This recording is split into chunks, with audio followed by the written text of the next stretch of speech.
Musraya merupakan aktivitas masyarakat yang mengedepankan nilai-nilai kesatuan dan kesamaan. Musraya atau dikenal dengan istilah gotong royong, yaitu saling bekerja sama, bahu-membahu dan tanggung-menanggung dalam menjalani hidup dalam masyarakat.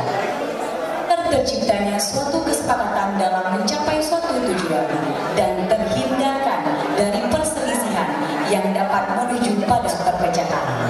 Musraya divisualisasikan dalam bentuk sebuah garapan tari kreasi Aceh yang memfokuskan kepada kegiatan musraya pada tradisi Tudong Rungu, yaitu sebuah tradisi dalam masyarakat Aceh yang pada saat membangun rumah baru, kegiatan ini dilakukan secara bersama-sama mulai dari tahap awal, tahap pengerjaan sampai selesai.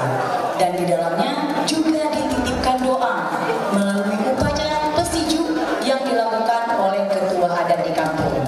Nah, di dalam gerakan tari ini ragam gerak tradisional Aceh seperti sedati dan ranut lampuan menjadi pondasi utama. Begitu juga dengan iringan musik yang tercipta dari kolaborasi alat musik tradisional Aceh seperti rapai genrang dan seruni kali yang di dalamnya berisikan syair-syair sehingga terciptanya sebuah gerakan tari yang di dalamnya bersinergi nilai-nilai kebersamaan di dalam bingkai persatuan dan kesatuan. Baiklah hadirin sekalian, langsung saja kita persembahkan dengan nomor